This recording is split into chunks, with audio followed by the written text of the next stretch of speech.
Welcome back to the Disruption Decade podcast. I'm your host, Paul Barron. And of course, you guys know it. We're covering everything coronavirus. And today is no different. It is, gosh, it's like crazy out there. Andrew Horowitz, I've got on the show again. Thanks for stopping in today, man. Hey, thanks for having me. I hope all is well. Your family's doing well. Everybody you know is doing well. It's a pretty strange time. Yeah, absolutely. President and founder of Horowitz and Company. Also a podcaster. I love the Disciplined Investor. Also, I love what you guys are doing over on DH Unplugged. So definitely for you guys listening in right now, make sure and check out Andrew's other podcasts. Andrew, let's just get into it.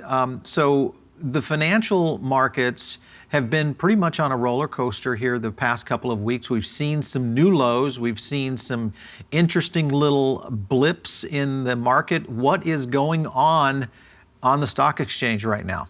I mean, so what's happening is there's an adjustment process that's going on for the idea. Everybody's wondering, are we going to go into a recession? Probably. How deep is it going to be? How long is it going to be?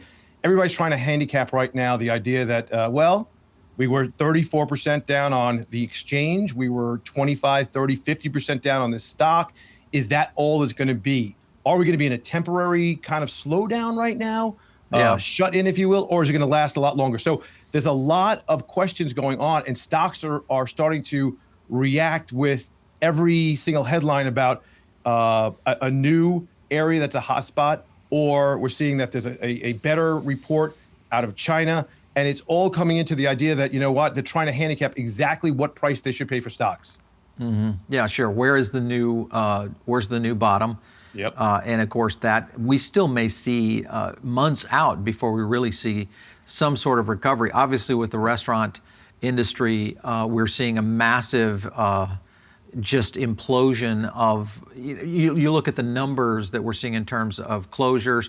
Obviously, the unemployment, it's now eclipsed over 1 million unemployed restaurant workers. We're expecting that, along with the National Restaurant Association, that this could hit anywhere between 5 and 9 million. That is an absolute crazy number. What are your thoughts on this whole unemployment of potentially going from 20 to 30% here in the U.S.? So at first, when you think that this is going to be a temporary or transitory type of environment where we're going to go back to normal after a period of time, kind of like turning on and off a light switch, right? Turning it on, we have the pandemic. Turning it off, no more. And then everybody goes back to what they did before, I think is starting to fade. That idea is really kind of losing its gumption. But one of the things that I think is going to add to the unemployment rolls now is the fact that we have this new tax deal, the stimulus program that's come out. Whereas on top of your ordinary state unemployment compensation, you're able to get $600 per week. And for people that weren't able to get it before, whether it was the self-employed or possibly the independent contractor, certain individuals in the hospitality industry that maybe worked on tips, you're going to be able to get $600 per week for an extended period of time. And I think a lot of places are going to say, you know what? Even if we go back to some semblance of order, particularly a restaurant, maybe we'll hire back much fewer people. Yeah. And because we'll do that, because you know what? I don't feel that bad because they're getting paid pretty well by the federal government. So I think this is going to add to the fact that the unemployment rate is going to rise very significantly. So the theory on unemployment, of course, we know the travel industry, the food service industry, we're looking at automotive. A lot of industries are being hit right now, especially I was looking at just numbers from the auto dealers yesterday, and I was surprised at just how much of a ripple effect this is having through our entire economy, and especially so early, because you and I spoke on March 4th. I went back and looked at our original podcast, and on March 4th, this was pre almost everything other than Trump's move to ban flights from China. That was about the only thing that had really happened by that time. Here we are less than a month later, and we're already talking about a rise in unemployment to 20%. What other categories or markets do you feel are at risk right now, which obviously that flows up to the financial markets? What are your thoughts there? I mean, I think pretty much every single industry in the United States and around the world is at risk because the incredible amount of the steps that we're taking to try to stop the spread is not simply just be careful, not simply just go to work and wear a mask. It's you're closed, you're shut down, don't go to work, don't go to the movies. Don't Right. go to restaurants. Bars are closed. Any meeting places, halls. There really is nowhere that is necessarily exempt from this. Maybe in some regard, if you have an online presence only, you don't get affected, except for the fact if you're selling some kind of goods, whereas you may see a lack of buying. The other problem you have is that the rest of the world being shut down during this time period is causing a major disruption in supply chains. Right. And that itself is going to cause a problem, because if we don't have the supplies, let's take a scenario here. I think this is really interesting. If we take a scenario where have a supply chain that's a necessary item, let's use the toilet paper as the example there, right? Or something else that maybe is not able to be acquired right now, or maybe something that's not even being bought right now, but it can't be acquired through the supply chain. What happens is when the economy comes back online, there's going to be a lot of pent-up demand potentially for some of these products, and we may see an inflationary environment on the backside of all this. So I think a lot of people are really worried about how much inflation is really this time around with the $2 trillion stimulus program going to push into the economy. How is that going to affect everything from individuals' ability to buy things, as well as the retailers, restaurants, and other manufacturers' ability to actually have profits that aren't dragged down, and their margins aren't dragged down by extreme price hikes. Yeah, which is obviously with the supply chain, that's the whole trickle up approach Yep. back into the system. Of course, there would be some softening of that just because of consumer demand. We'll see a lot more softening there just with people out of work, or maybe companies that have been completely decimated and just are no longer. Your thoughts on the tech community, because seems to be one area that has a bit of insulation right now, is Silicon Valley.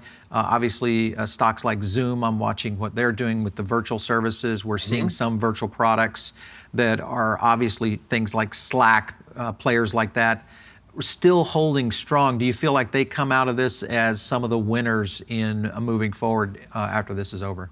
So I think that there's two sides to this. The question of everybody goes back to work. Do we really need to use Zoom for meetings? Do we need to use Skype all the time for meetings? And probably not as much. However, I think, though, this is a major wake-up call to companies that says, you know what? Who knows what happens in the future? And you know what? Let's get ready. Let's make sure that our whole plan is set up so that in the event, for whatever reason, that we're no longer able to work in our place of business, it's very easily to turn on the outside business, the from home working, the telecommuting process. The good news is this didn't happen in 2002, 2001.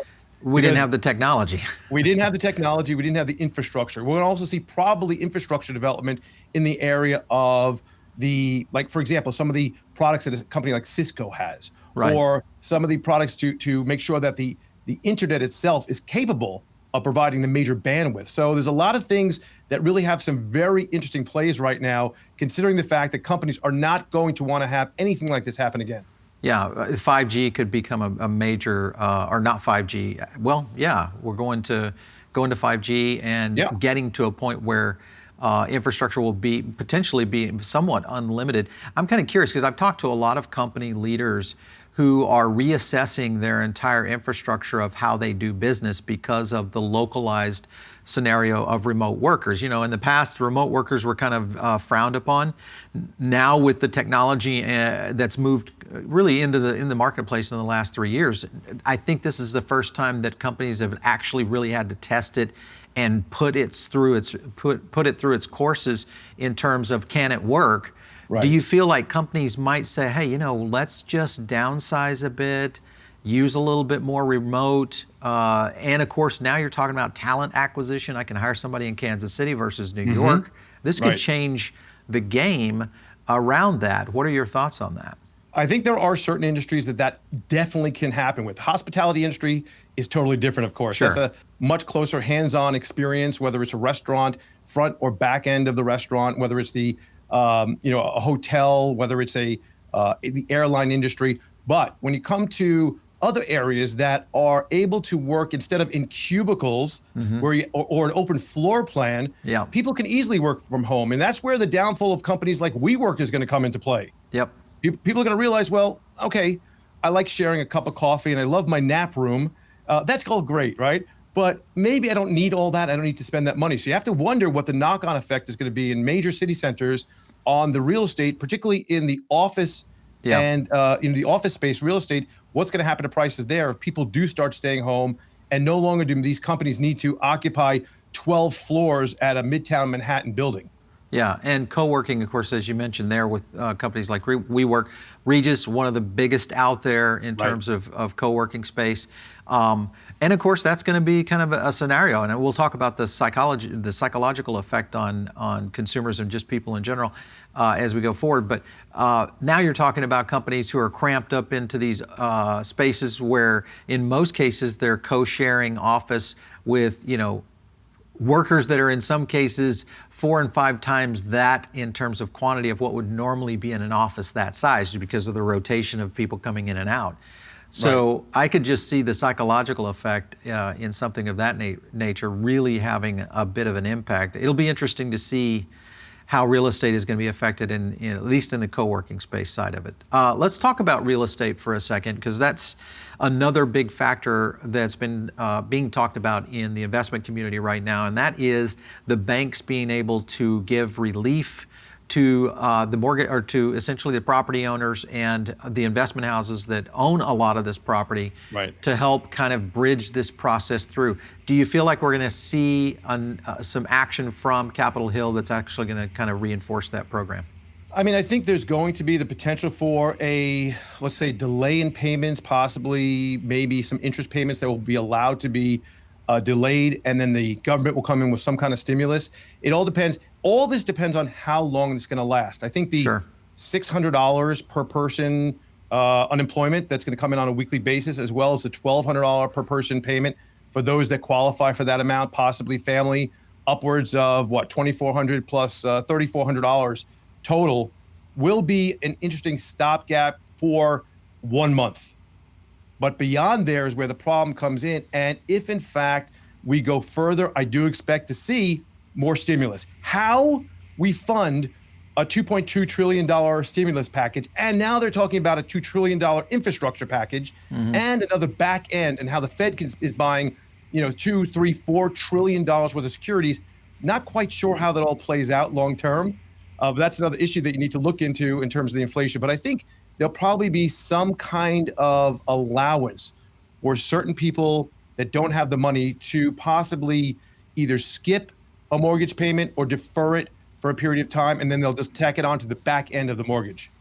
Yeah, and I think that's what, at least with the commercial investors I've talked with that own a lot of property, they're already kind of acting in that process, and they're kind Yeah. of fighting right now with their banks. I shouldn't say fighting, but trying to get the banks to come to terms on being able to give them some abatement of allocating this past the pandemic, at least to a point. The question will be is if we go to 90 days or 120 days. But you also have the rental market, right? So what's going Right. to happen there? So I think possibly what's going to happen is you're going to see a lot of addendums to leases, and saying, you know what, you paid a first, last, and security. Hmm. Well, the last and security, we're going to move that last up to this month if you can't pay, Oh, okay. All right? right. And possibly go. your security deposit as well. Utilize that, because I don't think the landlords that are, especially in the city centers and around the country, are really going to be able to just say, oh, well, okay, we're not going to be able to, fine, don't worry about it. You know what? Right. Don't pay this month. We're good. No, they have to run their property as well. So I think there's going to be some codicils, if you will, or adjustments and addendums and amendments to these leases potentially coming down the pikes pretty soon. Yeah, for sure. All right, so let's talk about kind of going into, when you look at the BlackRock CEO, this was the one that kind of struck me yesterday. And again, today I was watching, basically just looking at Bloomberg and understanding what he was trying to say in his letter to the industry. His estimates in terms of real trickle-down economic impact go much further and wider than anything I had seen up to this point, especially with international travel, the whole idea of just-in-time inventory, changing the approach toward how we do business in general. What are your thoughts on that, and how would this potentially affect what we're going to see on the stock exchange?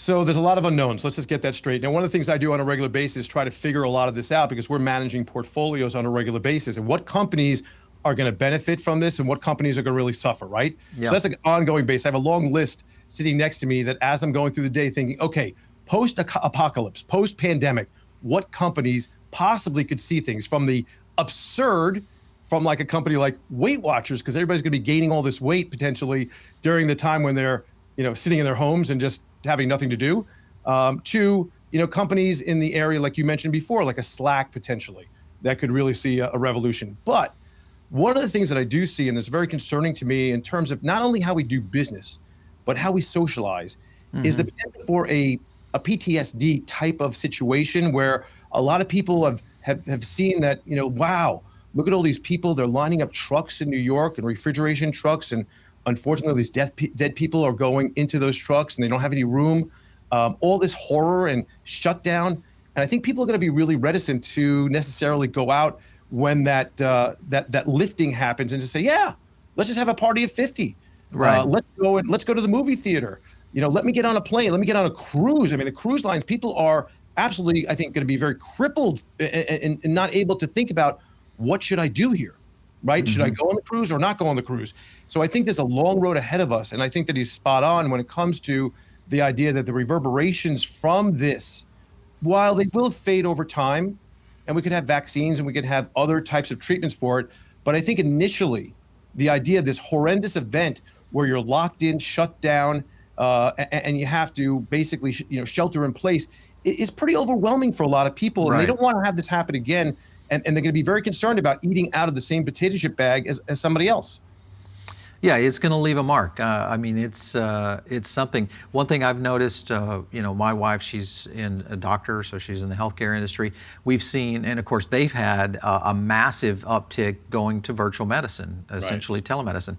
Right. And I'm kind of curious because telemedicine was kind of a slow mover in the market, obvious for some regulation issues, but I think now we're going to see a lot looser requirements on that as we start to expand on that. What are your thoughts on moving into the telemedicine category if you look at some of the companies that are there now? Because there's a ton of them that have kind of struggled a little bit, but this could be a huge boom for them on people just not willing to go back to hospitals or, for your general checkup, which you don't need to do. What are your thoughts there? So I think that there definitely will be an uptick in this. Again, for the same situation we discussed, that companies may start to look at how they can utilize their employees off premises a lot better. So those companies, and the one everybody thinks of is like Teladoc, right? That's the name that everybody thinks about.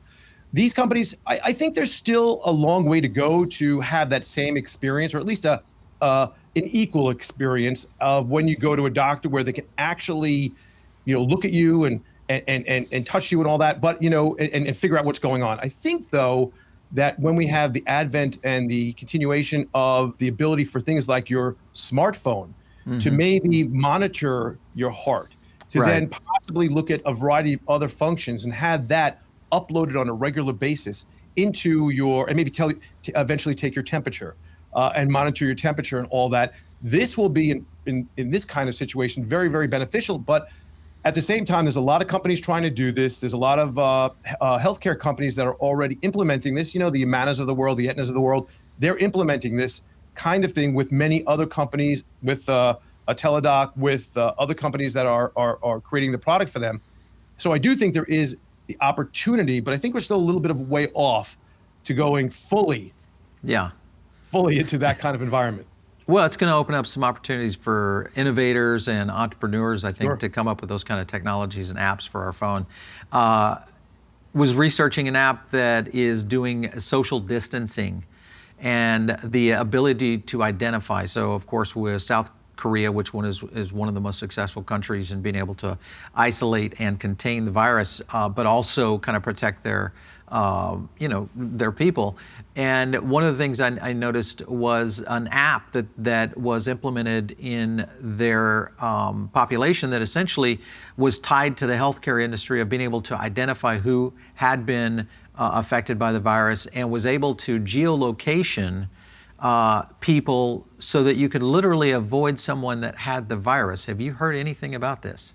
There was mention of it yesterday, actually, during the press conference with President Trump. Somebody brought this up, and I think he was right when he said that, that's probably not going to fly here in the United States. The idea of anybody knowing wherever I am all the time, tracking me, is probably a little bit overwhelming Right. for a lot of people. I won't even have my. What are you talking about? iPhone Facebook does it every day. Yeah, I won't even have like I won't put an Amazon device anywhere that I'm located. Exactly. The thought of it recording me, figuring out where I am, not that I'm doing anything wrong, but I don't want that. It's a little creepy. I think it's creepy. It's very creepy. From a healthcare standpoint, of course, that could be very helpful, that it will know that, I don't know, if everybody has this, that you get within 6 feet of somebody, it starts blaring an alarm or something. I guess that's something that may be necessary if it gets on a continual basis, but I don't think that's going to fly from a personal protection standpoint and from a freedom standpoint here in the United States. Yeah, I don't know. We laugh now at this. Yeah. But, I get emails all the time from my insurance company, Geico. Oh, yeah.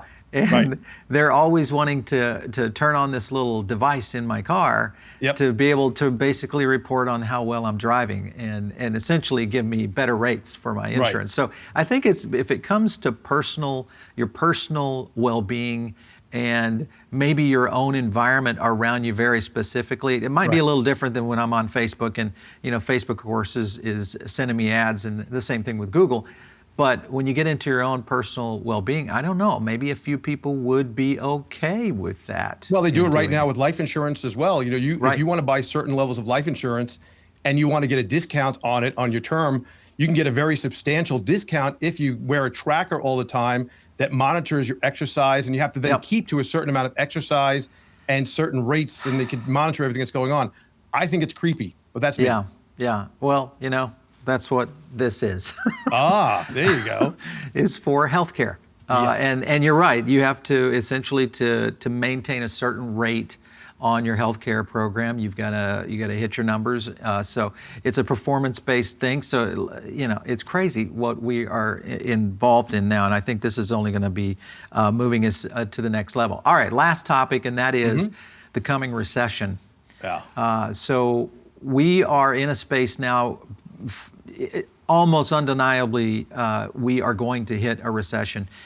Thoughts on, and I know this is kind of the million-dollar question of whether or not, obviously everything is dependent on how long we go, if this is a deep recession or even, God forbid, if we go into a depression. But on a recession in the history, if you look back in the history of recessions in the United States, we've had some fairly short recessions, 2, 3, 4, 8 months. Your thoughts on being able to return to some sort of status quo and an economy starting to rebound, your thoughts there on that? Sure. The recession cycle has been abbreviated due to the fact that we see a very active Fed. The Feds take us into recession usually, and they take us out of recession. That's kind of how it works. They overstimulate, and then they try to cut it off, and that's kind of the cycle. This is a little bit different. They did start to overstimulate it again back in 2019 with their 3 interest rate cuts, which I think was totally unacceptable. And I think they really created a bit of more of a bubble and a extension of stock prices compared to valuations that shouldn't have been done. Let me just get that on the table.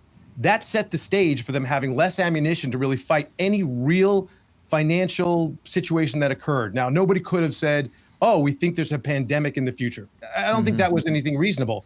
But you know what? This is once again the Fed trying to overstimulate in a situation. And then when they had to, they brought back rates back down as low as possible and went through their quantitative easing unlimited that they now have.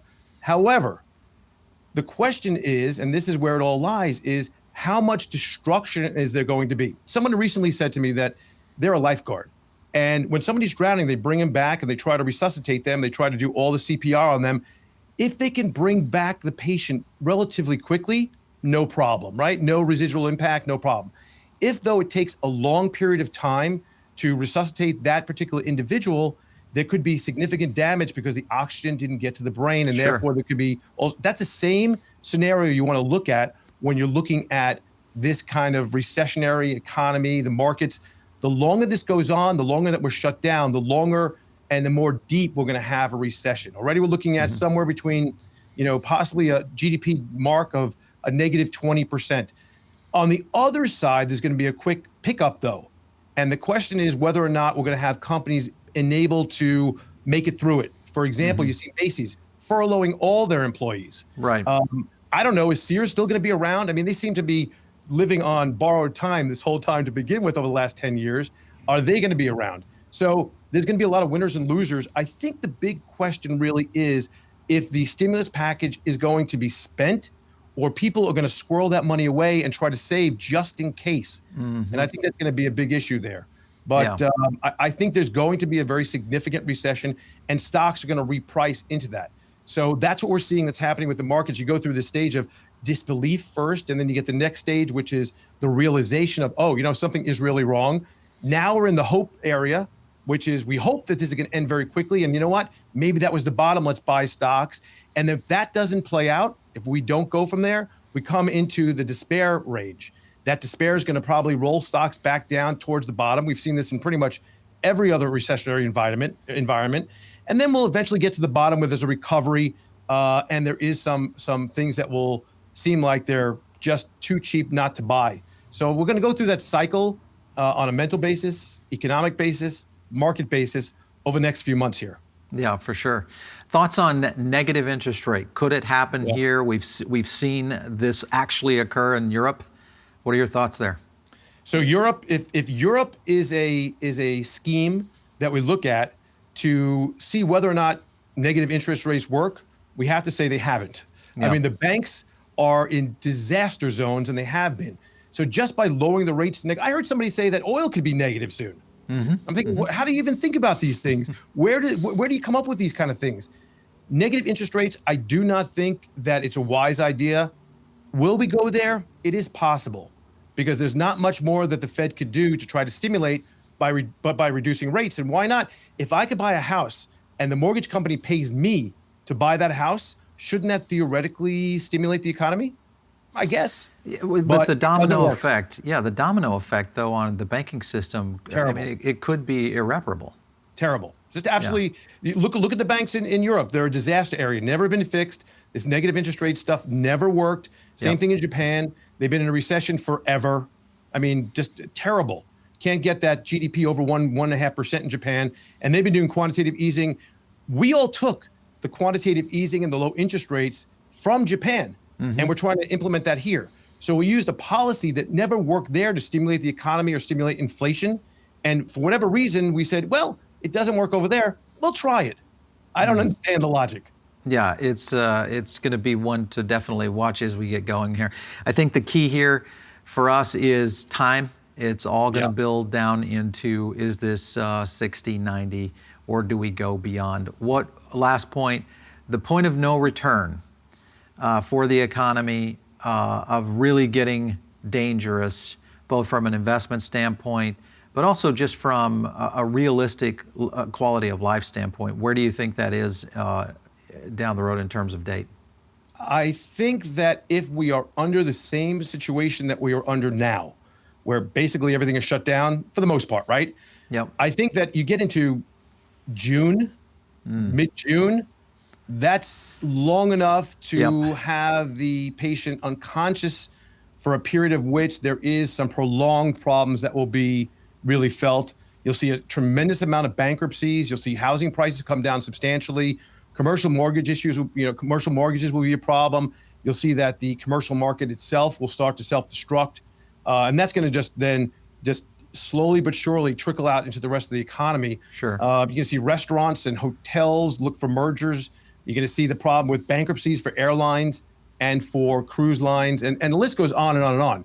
But if you see this into, I would say, mid-June at this level, where we are now, I think you have some really serious problems. So, one of the things you have to do with that is, okay, do I believe that's going to happen?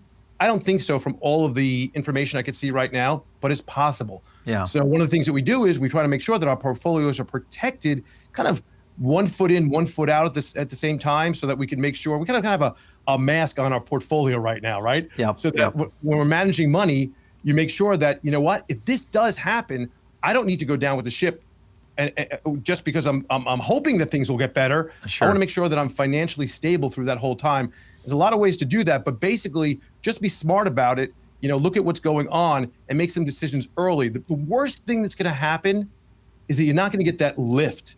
If it moves up higher, you'll be a little late. The best thing that's going to happen is you're not going to see that downstroke either. So, carry yourself with that. And I think that would be very helpful for your financial security, because if you don't have financial security and you don't have health and all that comes down to you don't have a job, you're really in bad shape. Yeah. So you need to kind of make sure that all of that is protected at the same time. Yeah, for sure. Andrew Horowitz, always great having you on the show, man. Thanks so much for stopping in today. You're doing a great job, a great service for people, and I really appreciate it. Keep up the good work. You bet. Thank you. All right, so make sure and stay tuned right here. We're going to get more great guests right here on the Disruption Decade podcast. And of course, if you're listening over on iTunes or Spotify, subscribe, leave us a recommendation or a note. And also you can reach out to me on Twitter, just @Paul Barron. We'll catch you on the next episode right here on the Disruption Decade.